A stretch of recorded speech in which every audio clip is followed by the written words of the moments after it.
다음으로는 야마 전시 부스에 찾아갔습니다. 혼다는 프레스 컨퍼런스를 보여드렸는데 야마는 안 보여드린 게 아니고 못 보여드린 겁니다. 야마는 프레스 컨퍼런스를 진행하지 않았습니다. 아무래도 이 아이카마 행사 전에 내년에 출시할 신제품들을 전부 온라인을 통해서 발표, 공개 다 마쳤기 때문에 어떻게 보면 이 자리는 실물을 공개하는 자리라고 보시면 될 것 같습니다. 지금 앞에 서 있는 사람들은 전부 지금 체온 체크 때문에 지금 이렇게 줄을 서서 이제 기다리고 있는 건데요. 코로나의 영향이 전 세계를 강타하고 있는 상황을 보고 계십니다. 야마가 프레스 컨퍼런스 없이 온라인으로 발표를 하고 전시만 진행하는 거는 이번이 처음인 것 같은데요. 아무래도 코로나의 영향으로 인해서 그런 부분도 있겠지만은 온라인과 오프라인을 저울질하고 있는 건 아닌가. 그렇다고 이번 행사에 참가를 안 한 건 아니었지만은 그래도 온라인과 오프라인 어느 쪽이 좀 더 좋은 결과를 나타내는가 뭐 이런 거를 좀 비교하는 그런 부분이 있지 않나라는 생각이 들어서 좀 안타까운 면이 있는데요. 그래도 일단 전시 내놨으니 신제품을 확인하러 들어갈 차례입니다. 체온 측정을 마치고 역시 다양한 모델들이 전시된 야마 부스에서 만난 첫 번째 모델은 바로 이 모델입니다. 국내에 출시가 안 됐지만요.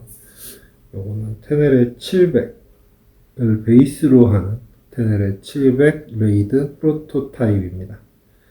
물론 이 모델로 진짜 랠리에 참가하기에는 조금은 뭐 성능적인 면이나 여러 가지 요소들이 있어서 아쉬움은 있지만 그래도 당장 바로 랠리에 참가해도 어색하지 않을 만큼 부족함이 없을 만큼 장비들을 갖추고 있습니다. 대표적인 게 연료탱크 포지션에 위치해 있는 저 호스들 같은 경우가 바로 그건데요. 보조 연료탱크들, 기본 연료탱크에 보조 연료탱크들까지 다양하게 탑재하고 있고, 보시면 이제 내비게이터, 저 지도를 랠리에 참가했을 경우 지도를 이제 받아서 저희가 장착을 하면은 일정 속도로 맞춰 돌아가면서 다음 경로가 어디인지 뭐 이런 것도 알려주는 기능도 있고요. 서스펜션 윈드 스크린도 상당히 크고 서스펜션도 뭐 일반 테네레에 탑재되는 것보다 훨씬 더 큰 작동 범위의 서스펜션이 탑재되는 걸 볼 수가 있습니다. 타이어나 뭐 이런 것들 말할 것도 없고요. 물론 이 모델이 그렇다고 양산형 모델로 나오는 건 아니겠습니다만 이 중에 이제 몇 가지 요소들을 따서 실제 양산 제품에 반영을 할 가능성도 있다. 이 정도로 보시면 될 것 같습니다. 프로토타입이니까요. 요게 테네레 700 양산형 모델의 모습이고요. 재밌는 건 계기판이 세로로 배치되어 있죠. 아까 보셨던 그 레이드 버전의 내비게이터 그거의 모습을 본따서 이렇게 배치를 했다라고 보시면 될 것 같습니다. 국내도 들어오면 좋겠습니다만 이게 유럽 시장 전용 모델이기 때문에 국내에는 가지고 들어올 수가 없다라는 거, 정식 루트로는요. 물론 병행으로 가지고 오시려고 계획하시는 분들도 계시겠지만 그렇게 되면 가격이 어마어마해지기 때문에 병행으로도 들어오기는 결코 쉽지 않은 모델이 되지 않을까 이런 생각이 듭니다. 이렇게 테네레 700이 다양한 버전들로 전시가 되어 있고요. 그 옆쪽으로는 스쿠터들이 전시가 되어 있는데요. 다음 모델을 보여드리기 위해 자리를 좀 바꿨습니다. 좀 전에 테네레를 보셨으니까 이번에는 국내에도 출시된 온로드 어드벤처 트레이서를 보실 차례입니다. 트레이서는 두 가지 종류가 있는데요. 트레이서 9이 있고 트레이서 7이 있습니다.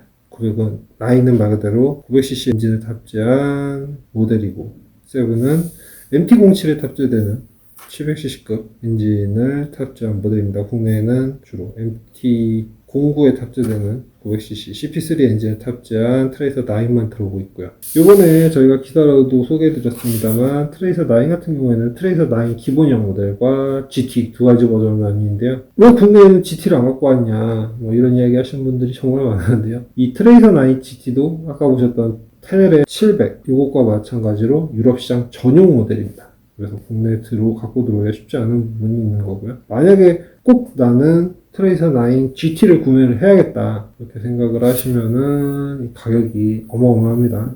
생산 자체도 유럽에서 이루어지기 때문에 가격이 상당히 높은 편이고요. 이게 국내에는 정식으로 갖고 올 수가 없는, 현재로서는 정식으로 갖고 올 수가 없습니다. 정식으로 갖고 올 수가 없는 모델이다 보니까 가격이 상당히 올라가는 부분이 있어서 그런 것까지 감안한다라면은 뭐 가격이 기본 2천만 원 이상 돼야 되지 않을까 그렇게 생각하면 아무래도 다른 선택지가 더 많아지는 결과가 이어지기 때문에 이 모델은 좀 적합치 않아질 수 있다 이렇게 보입니다. 물론 이제 트레이서 9 GT를 선택했을 경우에 뭐 패니어 케이스라든지 코너링 라이트라든지 이런 부분들이 추가된다라는 장점은 있긴 합니다만, 코너링 라이트를 제외한 나머지 요소들은 일반 트레이서 9을 구입하신 다음에 옵션으로 다 추가가 가능하신 부분이니까 그쪽을 차라리 염두에 두시는 게 더 좋지 않을까 이런 생각이 듭니다. 이건 트레이서 7이고요. 국내에는 안 들어오는 모델이죠. 자, 그 옆으로 스포츠 헤리티지 그쪽 모델들이 전시된 구역으로 이동을 했습니다. 그 다음으로는 하이퍼네이키드가 전시된 공간으로 이동을 했습니다. 바로 이게 올해 신제품 중에 하나인 MT10인데요.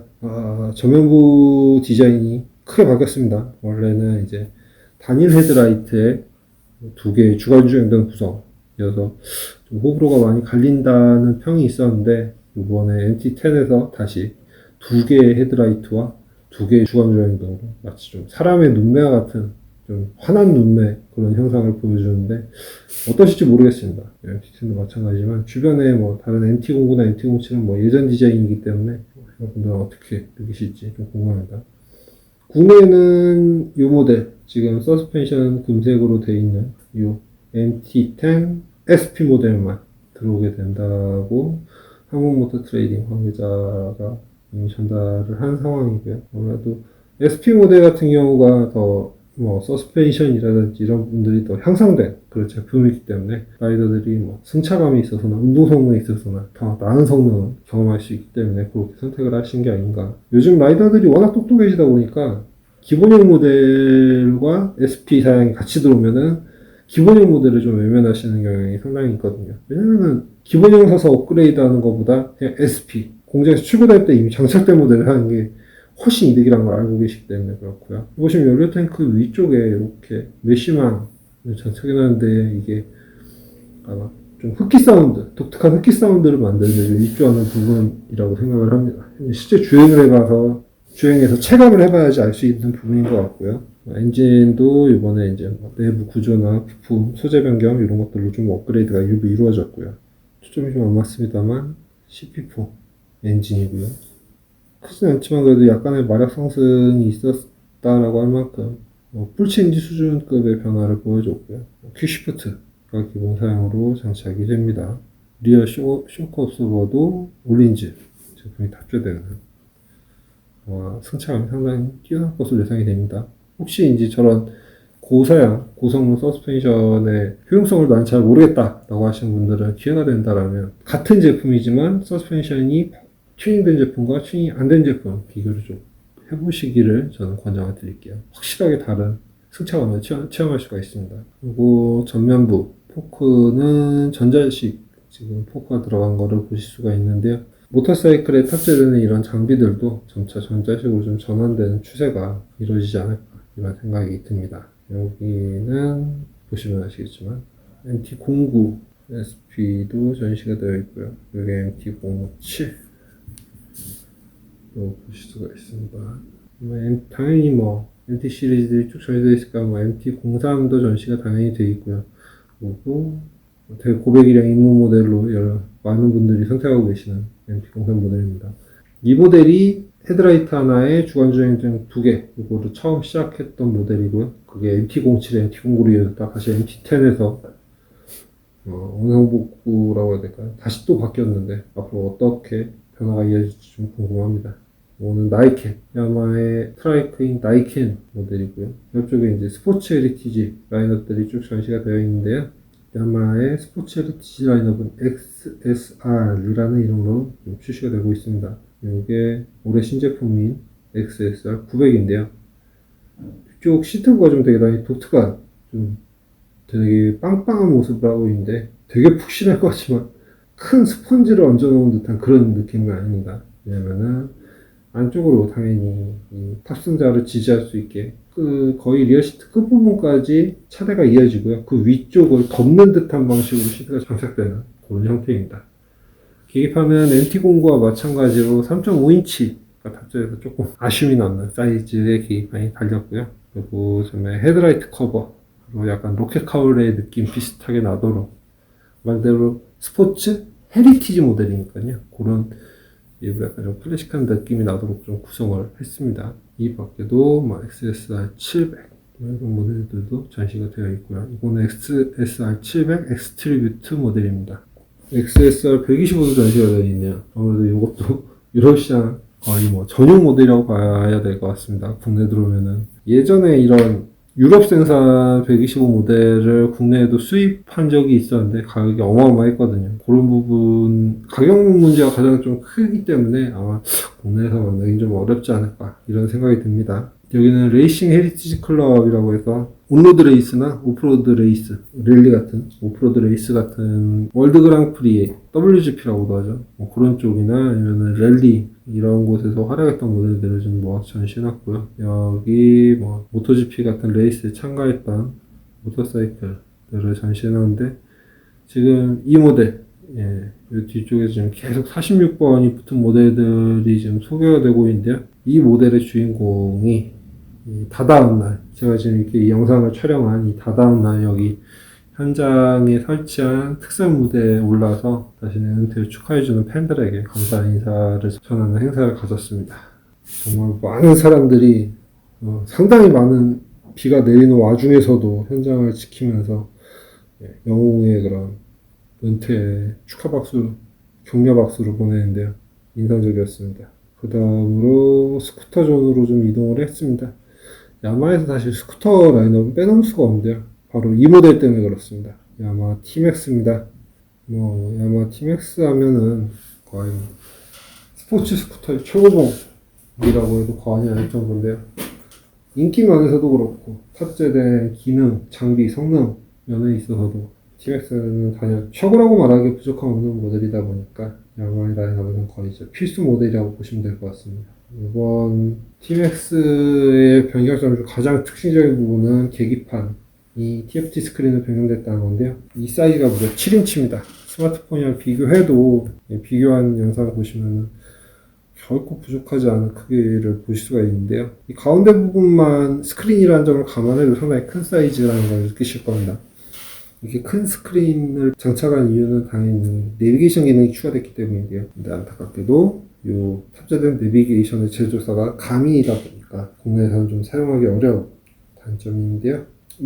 이번 모터쇼에 같이 출품된 혼다의 NT1100이 커넥티비티 기능, 안드로이드 오토, 애플 카플레이 이 기능들을 넣었다는 점과 비교를 하면은 실제 사용자 입장에서는 좀 아쉬운 마음이 들죠. 특히 이제 우리나라처럼 해외 내비게이션, 경로 안내 이런 기능을 좀 사용하기 어려운 국가들의 경우에는 차라리 그런 안드로이드 오토 기능을 넣으면은 알아서 현지에서 최적화된 내비게이션을 사용해서 좀 더 원활하게 경로 안내를 받을 수 있는데 그런 부분들이 안 됐다라는 점이 좀 아쉽습니다.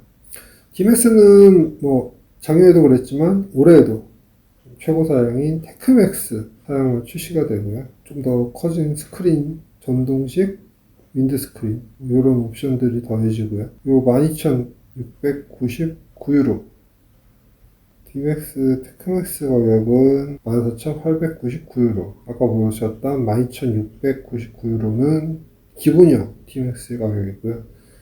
오늘 14,699유로니까 2천만원 안 되는 대략 1,800만원 좀 넘는 가격대라고 보시면 될 것 같은데요. 이 정도 가격이면은 국내에 들어왔을 때 2천만원 선을 좀 위협받을 수 있지 않을까. 좀 2천만원 선 지키는 게 좀 어렵지 않을까 이런 생각이 좀 듭니다. 이거는 트리시티 모델인데요. 바퀴가 3개인 거 보면 아시겠죠? 근데 국내에 들어온 거랑 좀 다릅니다. 바로 트리시티 300 모델입니다. 국내 출시될지 여부에 대해서는 좀 확인을 해봐야겠지만 글쎄요. 이거에 대한 수요가 어느 정도 있을지가 관건이긴 해서 국내 소비자들의 반응이나 예약 현황이나 이런 것들을 조사를 하신다면은 좀 답이 좀 나오지 않을까 이런 생각이 들고 있습니다. 저는 이게 이렇게 풋브레이크도 장착이 되어 있고요. 계기판은 ACD 방식이긴 합니다만 주요 정보들만 딱딱 표시할 수 있게 큼직큼직하게 시인성 좋게 표시할 수 있도록 배치되어 있고 스마트키, 주차 브레이크 이런 기능들도 탑재가 되어 있네요. 아무래도 이 차 같은 경우는 같은 유럽에서 판매하는 같은 트라이크 스쿠터인 MP3를 좀 염두에 둔 그런 모델이라고 보시면 될 것 같습니다. 기존 트리시티 125 타셨던 분들은 느끼시겠지만 가끔 이제 좀 약간 시내를 벗어났을 때 125의 성능이 분명히 좀 답답한 느낌을 줄 때가 있었거든요. 그런 점에 있어서 이번 트리시티 300의 등장 좀 대단히 반가운 일이긴 한데 국내에 도입이 될지에 대해서 도입된다고 하더라도 가격이 어떻게 되냐에 따라서 성패가 갈릴 수 있기 때문에 그거에 대해서는 좀 더 상황을 지켜봐야 될 것 같습니다. 이 밖에도 트리시티 155라든지 국내에서도 친숙하게 만날 수 있는 MX라든지 이런 모델들 다양하게 좀 전시를 해놓은 걸 보실 수 있고요. 그리고 유럽 시장에 특화된 딜라이트라든지 이것도 블루코어 엔진이 탑재된 야마의 스프링입니다. 클래식한 형태는 클래식하지만 조금 세부적으로 떠보면 좀 더 세련된 느낌을 주는 그런 디자인. 특히 또 각을 세워놓은 이런 디자인들이 좀 세련된 느낌을 주도록 했고요. 야마도 뭐 오프로드 모델들을 출시하고 있다 보니까 그런 모델들을 전시해놨는데 KTM이라든지 이런 브랜드와는 다르게 온로드가 메인이고 오프로드는 좀 메인에서 좀 먼 모델이다 보니까 좀 뒤쪽에 전시돼서 아쉬운 일은 있습니다. 여기는 슈퍼스포츠 모델 전시해놨고요. 뭐 R1M도 있고요. 그 뒤쪽으로 그 외에도 뭐 야마, 제트스키즈, 뭐 다양한 이름으로 불리는 워터크래프트를 전시해놨고요. 그리고 소형 선박용 발전기, 선박, 요트, 보트 뭐 이런 것들 탑재되는, 물론 이 정도는 소형 사이즈는 아니다. 상당히 큰 사이즈예요. 그런데 탑재하는 모터도 전시해놨고 ATV도 전시를 해서 소비자들을 관람객들 만나고 있습니다.